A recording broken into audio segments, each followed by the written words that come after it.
잘 되고 있습니다.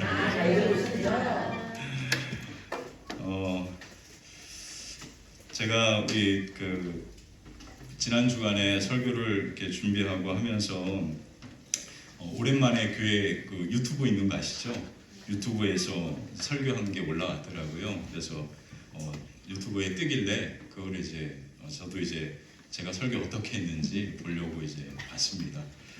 봤는데 우리 화평교회 성도님 참 대단하신 것 같아요. 와, 은혜로운 설교도 그렇게 길면 짜증날 겁니다. 와, 어떻게 그렇게 조금도 변함없이 그렇게 이 자리를 지키시는지 정말 존경스러웠습니다.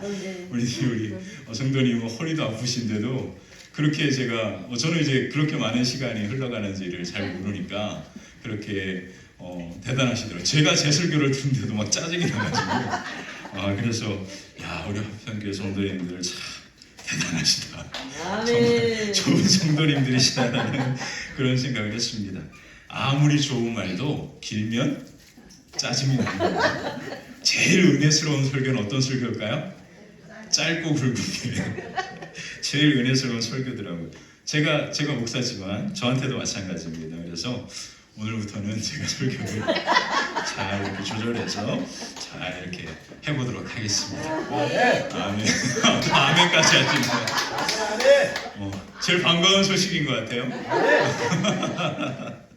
우리 뒤에 성도님이 막 밀어붙이시는데 찬양할 때도 이렇게 안 하시는데 설교 짧게 안 하니까 막 버릇치시고 하시는데 감사합니다. 정말 감사해요.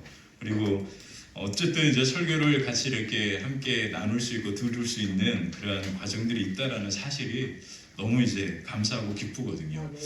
그리고 제가 이제 패드로 설교하니까 제가 이제 화평교회 설교한 지가 벌써 오늘이 이제 32번째니까 32주가 지난 거거든요. 반년이 지났습니다. 엄청나게 빠르죠. 반년 지나면서 이제 제가 환경에 적응도 해야 되잖아요. 제가 설교를 할 때 이 교회 환경, 또 성도님들의 표정과 성도님들의 모습들의 환경에 저도 이제 같이 호흡하면서 적응을 해야 되고 하는데 제가 설교단에 이렇게 쓰면 제가 패드를 가지고 쓰잖아요. 종이를 아끼려고 패드를 가지고 쓰는데 이 패드를 쓰면 여기 이 불이 너무 밝아가지고 제 패드가 이 빛이 이렇게 비치거든요. 그래서 글자가 잘 안 보여요. 그래서 이렇게 하다 보면 자꾸 이렇게 집중이 흐트러지고 그러는 이제 부분들이 저에게도 어려움이 있습니다. 그런 걸 이제 하다 보면 집중이 자꾸 이렇게 흐트러지고 하다 보니까 설교도 자꾸 이렇게 조금 이제 그런 이제 부분들이 있다라는 걸 좀 이해해 주시면 정말 좋을 것 같아요. 또 이런 얘기 또 길게 하면 또 길어지니까 여기까지 하고 이제 넘어가도록 하겠습니다. 자, 우리가 이제 같이 함께 오늘 말씀을 볼 건데 오늘 말씀의 제목은 오직 예수 안에 거하는 것이라고 하는 제목입니다. 설교를 짧게 하기 위해선 가장 좋은 것은 뭐냐면 여러분들의 반응이 즉각적으로 이렇게 막 오면 되는 거예요. 그래서 설교를 앞에서 누가 길게 한다 그러면 여러분들이 활짝 웃으면서 나 은혜 받고 있어요 라고 하는 표정만 지어주면 바로바로 넘어갑니다. 근데 자꾸 막 이렇게 고개 흔드시고 막 이러면 이해가 잘 안 되셨나? 그래서 다시 설명하게 되는 이런 불상사가 생기는 거거든요. 그러니까 여러분들이 항상 저를 볼 때는 밝게 맞습니다. 아멘입니다. 이렇게만 하고 있으면 금방 이렇게 막 이렇게 넘어가요. 자, 그거 이제 여러분들의 팁이니까 그건 알려주시고 또 한 가지는 제가 설교를 빨리 하겠습니다. 말을 좀 빠르게 할게요. 그전에는 우리 어르신들이 제 템포를 잘 따라오는지를 제가 이제 잘 몰라서 그러는데 설교를 조금 빠르게 하면 또 좋을 것 같습니다. 그래서 이제 할 테니까요. 그렇게 보시면서 제가 설교문도 나눠드렸으니까 이제 그렇게 시작하겠습니다. 자, 오직 예수님 안에 거하는 것, 이것이 이제 마지막 하나님과 함께 동행하는 것의 마지막 중요한 주제입니다. 이 주제를 이 설교를 딱 두 가지로 정리하면 예수님과 함께 동행하는 것, 그것은 바로 예수님과 함께 하는 것이 첫 번째고요. 그리고 두 번째는 예수님 안에 거하는 것입니다. 예수님과 함께 하는 것, 그리고 예수님 안에 거하는 것, 이것이 바로 우리가 하나님과 동행하는 것의 마지막이라고 사도 요한은 우리에게 말해주고 있습니다. 하나님과 동행하는 것에 대해서 우리 2장을 통하여 같이 함께 살펴봤는데요. 하나님과의 동행은 그냥 된 것이 아닙니다. 예수님의 보혈 십자가의 은혜로 우리의 죄와 죄의 습관의 문제가 해결되어졌기 때문에 하나님과 동행하는 것이 우리에게 가능하게 된 것이죠. 아멘. 그래서 임마누엘이라고 하는 이것은 십자가의 보혈의 은혜가 지불되어진 놀라운 은혜와 축복이 바로 이것입니다. 아멘. 그래서 하나님과의 동행은 그냥 시작된 게 아니라 예수님의 십자가의 은혜로부터 시작되었다라는 것을 우리는 기억하고 그 걸음이 나아가야 합니다. 아멘. 신앙생활의 가장 중요한 것이 바로 하나님과의 동행입니다. 아멘. 왜 이것이 중요하냐면 우리가 하나님 앞에 가는 그날까지 하나님의 관심은 이것이기 때문에 그렇습니다. 아멘. 아멘. 하나님께서 우리에게 가장 기뻐하시고 좋아하는 것은 우리가 무엇을 하는 것이 아니라 바로 하나님과 함께 동행하는 것이다라는 것이죠. 그래서 하나님과 동행하는 것은 너무나 중요한데 여기에는 아주 중요한 문제들이 있습니다. 그 첫 번째가 죄의 습관의 문제라고 말씀드렸죠. 이 죄의 습관은 내가 예수님을 통해서 하나님과 동행하는 삶을 시작하기 이전에 내가 살아왔던 삶의 패턴과 생각과 가치관들입니다. 이것대로 우리가 하나님과 동행하게 되면 문제가 발생하게 되죠. 왜 그러냐면 하나님과의 동행은 하나님과 같은 곳을 바라보고 같은 생각과 같은 그러한 걸음을 걸어야 하기 때문이죠. 아멘. 그래서 우리가 과거에 살아왔던 죄의 습관을 가지고 여전히 하나님과 함께 가면 동행이 불가능하다라는 것입니다. 그래서 하나님과 동행하는 것에 있어서 사도 요한은 죄의 습관의 문제를 이야기하면서 성령을 따라 나아가면 하나님의 성령을 따라 나아가면 이 거룩한 습관이 죄의 습관으로부터 우리를 뭐하게 하는 거예요? 자유케 한다. 그래서 주의 성령이 계신 곳에 뭐가 있습니까? 자유가 있다라고 그렇게 이야기합니다. 그래서 하나님과 동행하는 것은 바로 방향과 기준이 분명해야 하거든요. 그 방향은 무엇입니까? 바로 하나님의 말씀이 우리의 삶에 우리의 그 동행의 기준이 되는 것이고요. 그리고 그 방향은 사랑이다라고 말씀드렸습니다. 하나님을 사랑하고 이웃을 사랑하는 것.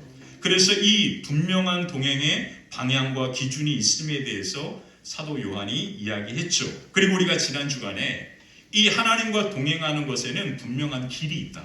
근데 그 길이 바로 무엇이라고 이야기했습니까? 바로 그 길이 바로 믿음의 확신 가운데 예수님과 함께 걸어가는 길이라고 말씀드렸잖아요. 그래서 예수님께서 내가 길과 진리와 생명이라고 하신 것입니다. 그래서 하나님과 동행하는 길은 내가 바로 예수님과 함께 걸어가는 길을 의미하거든요. 근데 그 길이 누구십니까? 예수님입니다. 그래서 어떻게 보면 하나님과의 동행, 예수님과 함께 걸어가는 그 길은 예수님을 따라가는 그러한 길이 되기도 하는 거죠. 이것을 조금 더 어려운 말로 제자라고 그렇게 표현하는 겁니다. 제자는 어떤 사람입니까? 스승을 따르는 자죠. 그리고 그 스승을 따라서 스승과 함께 거하는 자가 제자입니다. 그래서 왜 제자라고 하는 말을 하는지가 바로 그 이유, 이 이유 때문에 그런 거거든요. 예수님과 함께 걸어가는 그 걸음을 그와 같이 표현하는 것입니다. 자, 그래서 오늘 마지막에 우리가 이르렀는데요. 이 동행에는 예수님과 함께 걸어가는 것에서는 세 가지 중요한 길의 단계가 있다. 어린아이, 그리고 청년과 아비의 이와 같은 신앙의 단계가 있음을 기억하고 우리가 그와 같은 단계로 나아가야 함에 대해서 이야기 드렸죠. 그리고 이 하나님과 동행하고 하는 것은 바로 하나님의 깊은 사랑 가운데 가능하다라고 하는 것을 함께 나누었습니다. 자, 오늘은 두 가지를 함께 나누게 될 건데 그것은 뭐냐면 바로 이 동행의 가장 중요한 두 가지 결론입니다. 첫 번째는 예수님과 함께하는 것, 그리고 또 한 가지는 바로 예수님 안에 거하는 것이라 그렇게 이야기합니다. 자, 그래서 요한일서 2장 24절 25절 오늘 본문에 이렇게 사도 요한은 이야기하는 것입니다. 오늘 본문을 같이 한번 읽어볼까요? 함께 읽겠습니다. 너희는 처음부터 들은 것을 너희 안에 거하게 하라. 처음부터 들은 것이 너희 안에 거하면 너희가 아들과 아버지 안에 거하리라. 그가 우리에게 약속하신 것은 이것이니 영원한 생명이니라. 아멘. 자, 우리가 왜 예수님과 함께 그리고 예수님 안에 거해야 합니까? 그 이유가 바로 무엇이냐면 25절에 뭐라고 되어 있습니까? 그가 우리에게 약속하신 것은 이것이니 뭐라고요? 영원한 생명이다. 영원한 생명이 예수님 안에 있기 때문에 바로 우리가 예수님과 함께 해야 되고 예수님 안에 거해야 하는 것입니다. 그래서 우리가 삶을 살아가는 생명이 바로 예수께로부터 오기 때문이라는 것이죠. 자, 제가 지난번에 요한복음을 다룰 때 생명의 떡에서 이야기했을 때 이 생명의 의미를 말씀드렸습니다. 왜 예수님을 생명이라 말하는가? 그 이유가 무엇이냐면 내 인생의 가장 좋은 것이 누구에게로부터? 예수께로부터 온다라는 뜻이다. 그렇게 말씀드렸잖아요. 예수님의 생명이라고 하는 것은 우리의 삶의 모든 것, 그리고 우리의 삶의 가장 좋은 것까지 모든 것이 다 누구에게로부터 오는 거예요? 예수님께로부터 오기 때문인 것입니다. 그래서 우리는 바로 생명이 되시는, 우리에게 생명을 주시는 예수님과 함께, 그리고 예수님 안에 걸어가야 하는 것이죠. 자, 그렇다면 악한 마귀는 무엇을 우리에게 방해할까요? 예수님과 함께하고 예수님 안에 거하는 것을 어떻게 해서든지 방해합니다. 그것을 오늘 사도 요한은 뭐라고 이야기했냐면 적그리스도라는 말로 표현한 거예요. 그래서 적그리스도는 바로 어떤 존재냐면, 성경에 이것은 우리가 앞으로 영적 전쟁이라고 하는 아주 중요한 신앙의 주제 중에 하나인데요. 왜 그러냐면 우리는 바로 이 영적 전쟁의 삶을 매일매일 지금도 우리가 살아가고 있기 때문에 이 개념을 우리가 배우는 것은 아주 중요한 부분이기 때문에 나중에 에베소서나 요한계시록 말씀을 나눌 때 이 말씀을 좀 더 깊이 다루도록 하겠습니다. 자, 적그리스도가, 요한이 이야기하는 적그리스도는 바로 어떤 존재냐면 우리가 예수님 안에 예수님과 함께 있는 것을 끊임없이 방해하는 존재입니다. 자, 그렇게 이해하시고 말씀을 들으면 돼요. 영적 전쟁이라고 하는 책을 쓴 아주 유명한 그러한 한 분이 계신데 그게 바로 딘 셔먼이라고 하는 분이 계십니다. 이분이 쓰신 영적 전쟁이라고 하는 제목이 있는데, 책이 있는데요. 이 책에 보면 이렇게 이야기합니다. 내가 예수 그리스도를 주님으로, 그리스도로 고백하는 순간 내가 인정하지 않든 내가 좋아하지 않든 우리는 영적 전쟁의 현장에 놓이게 된다라고 표현했습니다. 내가 지금 영적 전쟁을 한다라고 우리가 인정하지 않아도 내가 예수 그리스도를 주로 고백하는 순간 우리는 이미 영적 전쟁의 현장에 놓이게 된 거예요. 여러분이 느끼지 못해도 아무 상관이 없습니다. 악한 마귀는 어떻게 해서든지 우리가 예수님 안에, 그리고 예수님과 함께 거하는 것을 끊임없이 방해하고 있는 거거든요. 어떤 사람은 이 영적 전쟁이라고 하는 것을 아니까, 마귀가 방해하니까 어떻게 해서든지 예수님과 함께하고 예수님 안에 거하려고 발버둥 치는 사람이 있습니다. 근데 어떤 사람은 이것이 어떤 것인지를 잘 모르니까 그냥 너무 쉽게 넘어지고 쓰러지기도 하는 거죠. 다른 말로 표현하면 예수님과 함께 예수님 안에 거하는 것을 너무 쉽게 포기하고 맙니다. 요즘은 인터넷이 너무 잘 나와 있으니까 아마 여러분들이 인터넷에 이 영적 전쟁이라고 제가 프린트해드린 이 제목만 쳐도 이 책을 잘 요약한 부분들이 너무 많이 나와 있습니다. 한번 보시면, 관심 있으신 분들은 보시면 좋을 것 같아요.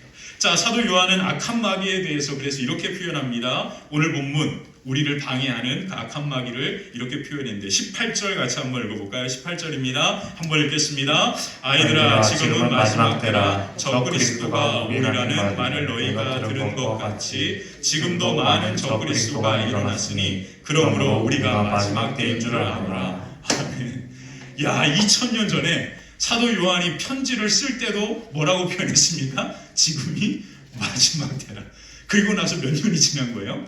2000년이 지났거든요. 자, 그러면서 뭐라고 이야기합니까? 지금이 마지막 때와 같이 엄청나게 치열하다. 그 이유가 뭐냐면 많은 적그리스도가 나타나고 있다. 그러면서 그 적그리스도가 무엇인지를 사도 요한은 명확하게 정의해 줍니다. 22절을 한번 보면 이렇게 이야기합니다. 한번 읽어보겠습니다. 거짓말하는 자가 누구냐? 예수께서 그리스도이심을 부인하는 자가 아니냐? 아버지와 아들을 부인하는 그가 적그리스도니. 아멘. 출처합니다. 적그리스도가 어떤 존재입니까? 적그리스도가 무엇입니까? 바로 아버지와 아들을 뭐하는 자라? 부인한다. 자, 그럼 바꾸면 말하겠습니다. 우리가 오늘 무엇을 해야 합니까? 아버지와 아들을 인정하고 뭐 해야 돼요? 시인해야 합니다. 자, 시인, 인정이 뭡니까? 고백하는 거거든요. 자, 그래서 제가 말씀을 나눌 때 뭐라고 이야기했습니까? 가슴에 오른손을 얹으시고 예수님은 나의 구원자입니다. 예수님은 나의 주님입니다. 이것을 고백하고 시인하라고 그렇게 이야기했잖아요. 그러므로 예수님이 나의 구원자, 주님임을 고백하고 인정하지 않는 그것이 바로 적그리스도라고 그렇게 표현합니다. 사랑하는 성도 여러분, 우리가 지금 살아가는 이 세상은 이 적그리스도가 요한의 시대 때부터 지금까지 늘 우리 그리스도인들을 넘어뜨리려고 수많은 전략들로 다가왔습니다. 여러분, 요즘 여러분들이 정말로 많이 공부하지 아니하면 여러분들은 그냥 노예가 되어 살아갈 수 있는 삶을 살아가게 됩니다. 여러분들이 유튜브를 보시면 유튜브가 그냥 되는 게 아니에요. 유튜브를 보면 여러분들이 보는 순간 그 유튜브 안에 광고가 뜨잖아요. 그 광고는 여러분들이 그 유튜브 회사에 돈을 벌어주는, 구글에 돈을 벌어주는 것입니다. 구글이 어떻게 운영이 되나요? 그 구글이 운영되는 방법은 그와 같은 방법으로 되거든요. 근데 이제 어떤 일이 벌어지냐면 이제 돈을 내야 해요. 광고 자체로. 이제 여러분들이 그냥 공짜로 그렇게 보기가 쉽지 않은 시대가 됩니다. 왜 그러냐면 많은 사람들이 그것에 노예가 된 상태거든요. 그리고 여러분들이 그것을 검색하고 클릭하는 순간 그 모든 것이 여러분들이 클릭하는 그 제목과 주제로 다 세팅이 되기 시작합니다. 그러니까 여러분들 그것만 보게 되는 거예요. 이게 얼마나 무서운 건지 아십니까? 제가 미국에 가서 유학을 하는 이 시간이 제 인생에 너무나 소중한 시간이라고 저 스스로가 인정하고 고백하는 게 뭐냐면 전혀 다른 세계를 저는 맛보았거든요. 이야, 여행이라고 하는 것이 왜 중요하냐면 다른 세계를 보는 것도 중요하지만 내 세상과 내가 아는 것이 전부가 아닌 것을 깨닫게 되기 때문에 그렇습니다. 그래서 왜 어른들이, 많은 사람들이 많은 여행을 해야 한다라고 아이들에게 가르치냐면 바로 지금 네가 아는 이 세상이 전부가 아닌 것을 보여주기 위한 거잖아요. 여러분들 이제 AI가 이제 시대가 됐는데 AI가 어떤 일을 하냐면 통역까지 해줍니다. 핸드폰 하나면 이제 외국에 여행 다닐 때 뭐 무리한 어려운 게 없어요. 근데 이게 왜 무서운지 아십니까? 야, 편해졌다. 아닙니다. 이제 더 알지 못하면 더 노예가 되는 시대가 된 거예요. 여러분 공부하지 않으면 이제 여러분들 스스로가 언어를 알고 세상이 어떻게 돌아가는지를 스스로 공부하지 않으면 이제 여러분들이 그냥 그 사람이 누군가가 얘기하는 대로 살아가는 그냥 로봇과 같은 종과 같은 인생이 여러분들의 삶이 되는 겁니다. 유튜브 가운데 인터넷 가운데 뜨는 모든 것들 중에 얼마나 거짓이 많은지 아십니까? 얼마나 많은 잘못된 정보가 돌아다니는지 모르시죠? 미국에 지난주에 엄청나게 문제가 되었던 것 중에 하나가 바이든의 목소리로 사람들에게 전화가 왔습니다. 투표하지 말라고. 이런 일들이 생긴단 말이에요. 사람들은 그게 바이든 목소리로 아는 거예요. 목소리까지 변조해서 아이들에게 부모님에게 아이 목소리를 변조해가지고 부모님에게 전화합니다. 아이가 지금 잡혔고 내가 지금 돈이 필요하다고. 부모님은 그냥 그 말을 듣고 그 이야기를 듣고 대화가 되는 거예요. 그리고 돈을 보냅니다. 이런 시대가 되어버렸습니다.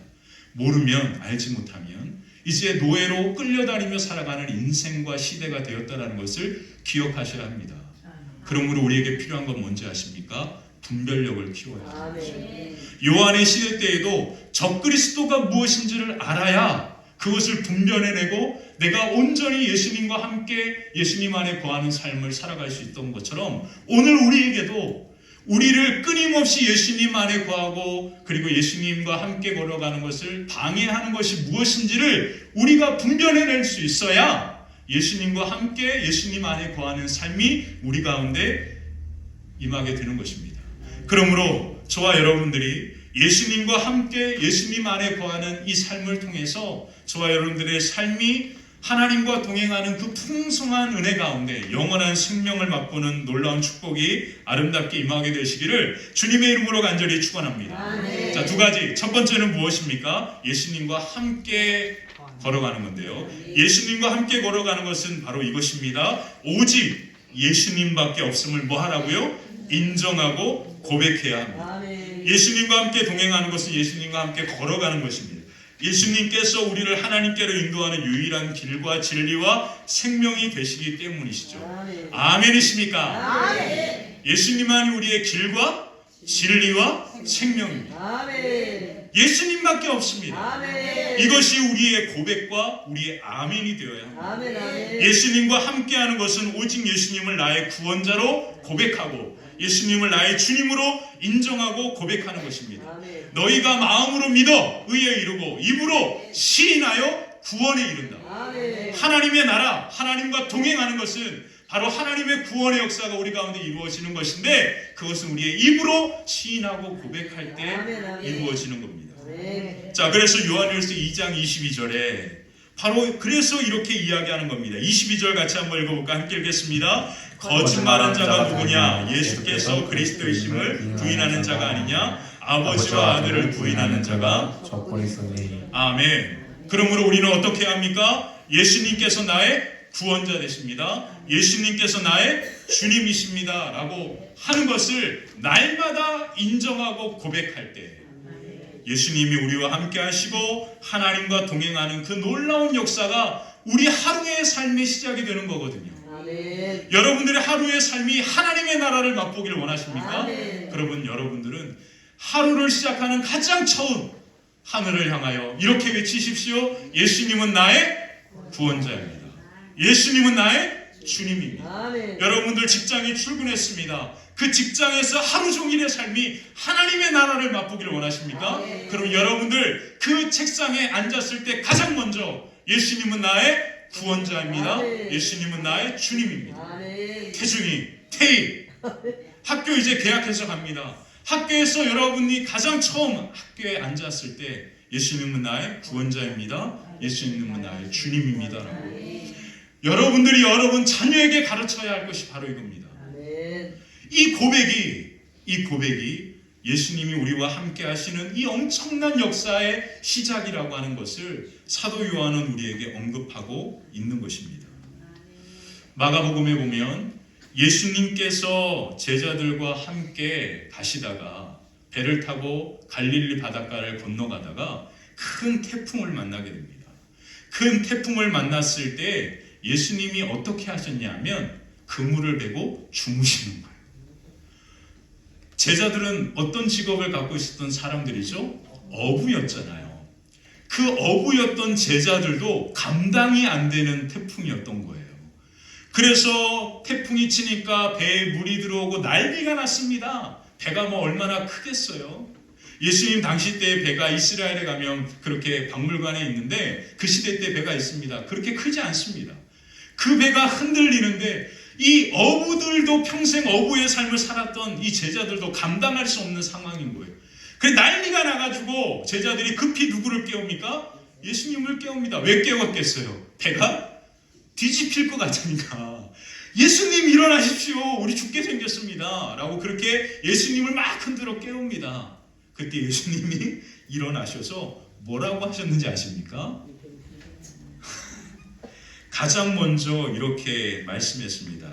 마가복음 4장 38절에 이렇게 되어 있습니다. 한번 읽어볼까요? 함께 읽겠습니다. 예수께서 그물에 베개를 메고 주무시더니 제자들이 깨우며 이르되 선생이여 우리가 죽게 되었던 것을 돌보지 아니하나이까? 라고 그렇게 제자들이 깨웠을 때 예수님이 어떻게 하시냐면 일어나자마자 바람과 파도를 향하여 이렇게 말씀하십니다. 잠잠하라 고요하라. 기가 막히죠. 예수님께서 몰아치는 바람과 파도를 향하여 잠잠하라 얘기하셨고 고요하라 얘기하셨습니다. 그때 어떻게 됐어요? 아주 잠잠하게 되었다라고 성경은 표현하고 있습니다. 그러면서 예수님께서 제자들에게 이렇게 말씀하십니다. 어찌하여 무서워하느냐. 그러면서 이렇게 얘기했죠. 너희 믿음이 어디 있느냐라고 묻습니다. 누가복음 8장에도 이 동일한 이야기를 다룹니다. 너희 믿음이 어디 있느냐라고 예수님께서 그렇게 물으신단 말이에요. 이 말의 의미가 뭔지 아십니까? 지금 너는 누구와 함께 어디에 있느냐를 물으시는 거예요. 지금 제자들에게 예수님이 믿음에 대하여 이야기하면서 믿음이 무엇인지를 명확하게 말씀하십니다. 믿음은 지금 네가 어디에 무엇과 함께 있느냐라는 거예요. 사랑하는 성도 여러분, 여러분들은 지금 어디에 무엇과 함께 계십니까? 여러분들이 지금 어디에 무엇과 함께 있는가가 여러분들이 가장 믿고 신뢰하는 것이 됩니다. 지금 여러분들은 바로 어디에 계시죠? 교회에 있잖아요. 그리고 지금 뭐 하고 계십니까? 예배 드리잖아요. 이 예배 가운데 누가 함께 하십니까? 예수님이 함께 하시잖아요. 그러면 지금 여러분들은 예수님을 믿고 신뢰하는 겁니다. 예수님을 믿고 신뢰하기 때문에 여러분들이 지금 이곳에 있는 거거든요. 여러분들의 믿음의 크기가 어떠한 건 아무 상관없습니다. 여러분들이 지금 이 자리에 이곳에 있다라고 하는 것은 지금 예수님을 믿고 뭐 하는 거예요? 신뢰하고 있다라는 것을 의미합니다.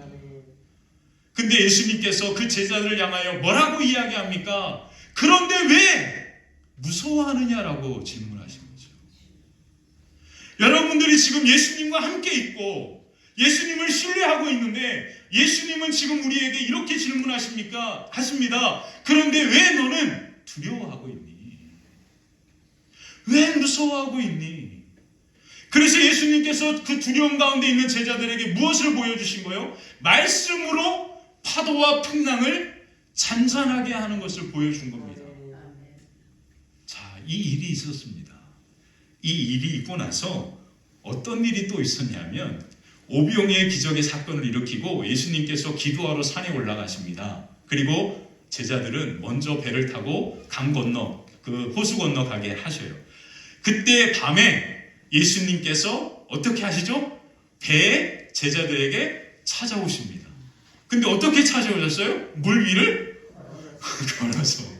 이야, 이게 엄청난 일 아닙니까? 제자들이 밤중에 배에 있다가 저 물 위로 무엇이 오는 걸 보면서 깜짝 놀라는 거예요. 이야, 이게 어떻게 된 일이야. 그러면서 제자들이 막 서로 두려워가지고 귀신이다라고 그렇게 얘기합니다. 근데 그 예수님께서 물 위를 걸어오면서 나야 나 니네 스승 예수님이야 예수님 나야 나 그렇게 얘기하니까 제자들이 막 너무나 좋아하는 거예요. 그때 갑자기 베드로가 뭐라고 이야기합니까? 예수님, 만약 당신이 예수님이면 나도 물 위를 걷게 해주십시오 이야기합니다. 그때 예수님께서 베드로에게 뭐라고 이야기했습니까? 그래, 일로 와. 야, 그랬더니 베드로가 위대한 게 정말로 저는 베드로를 좋아하는 게 베드로가 정말로 물 위로 발을 디뎠다라는 게 중요한 거예요. 이 엄청난 믿음입니까? 예수님이 오라 그런다고 여러분들 가실 거예요? 정말 가실 거예요? 여러분들 만약에 예수님이 저기 창밖에 떠 계십니다.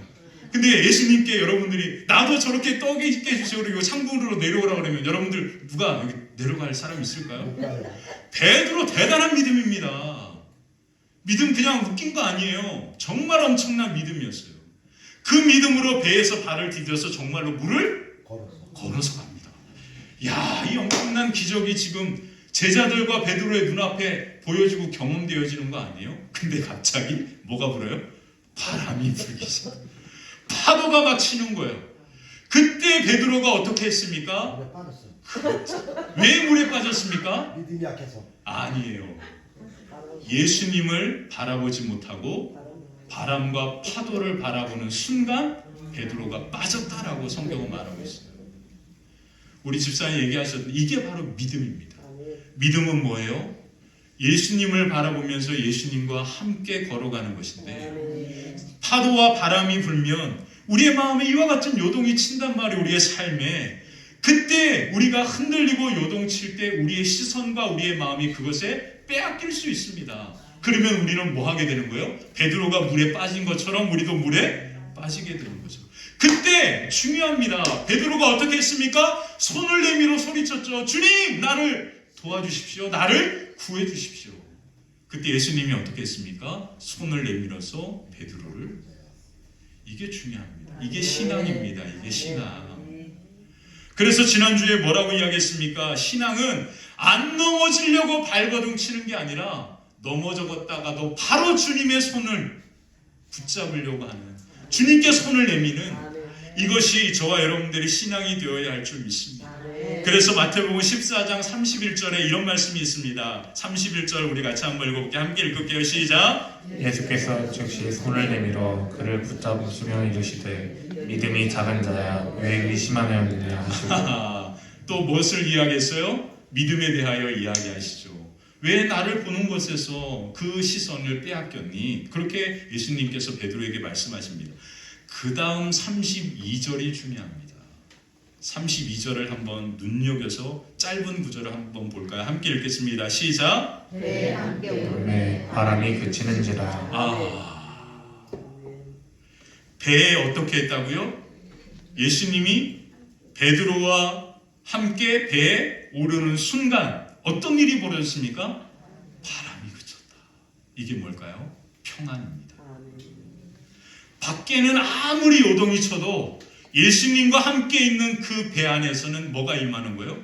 평안이 임하는 거예요. 세상이 아무리 요동을 쳐도 예수님과 함께 있으면 예수님과 함께하는 그곳에는 뭐가 임해요? 평안이 임하는 거예요. 사랑하는 성도 여러분, 이것이 오늘 예수님과 함께하는 우리의 모습이 되어야 할 줄 믿습니다. 그래서 예수님이 뭐라고 이야기했습니까? 내가 곧 길이고 진리고 생명이다. 그래서 나를 통해서 누구든지 아버지께로 가게 된다. 아버지와 함께 동행하게 된다. 하나님의 나라 그 영광이 오늘 우리 가운데 임하게 된다라고 요한복음 14장 6절에 말하십니다. 이 말씀 가장 먼저 하신 말씀이 뭐냐면 바로 이 말씀입니다. 요한복음 14장 1절 우리 같이 한번 읽어볼게요. 함께 읽겠습니다. 시작. 너희는 마음에 근심하지 말라. 하나님을 믿으니 또 나를 믿으라. 아멘. 뭐라 말씀하셨습니까? 너희는 마음에 근심하지 말아라. 하나님을 믿으니 또 나를 믿으라. 우리가 해야 할 것은 오직 예수님을 믿고 신뢰하는 것뿐입니다. 아멘. 우리의 환경, 우리의 삶 가운데 불어오는 폭풍과 파도를 우리가 이길 수가 없습니다. 그것을 이기고 다스리시는 분은 오직 하나님 한 분, 예수님 한 분뿐이십니다. 아멘. 그러므로 우리가 해야 할 것은 그 하나님과 예수님을 우리가 믿고 신뢰하는 것밖에 없거든요. 아멘. 그것은 바로 예수님은 나의 구원자, 예수님은 나의 주님임을 끊임없이 고백하며 인정하며 나아가는 겁니다. 아멘. 우리의 마음이 요동이 치십니까? 그러면 여러분 마음으로 외치십시오. 예수님은 나의 구원자입니다. 아멘. 예수님은 나의 주님입니다. 아멘. 그리고 내 마음을 향하여 잠잠하고 고요하라고 이야기하십시오. 내 마음에 두려움이 있다면 두려움만 떠나가라고 외치십시오. 아멘. 어찌하여 너희가 무서워하느냐? 하나님을 믿으니 또 나를 믿으라. 아멘. 아멘. 자, 두 번째입니다. 예수님 안에 거하는 것.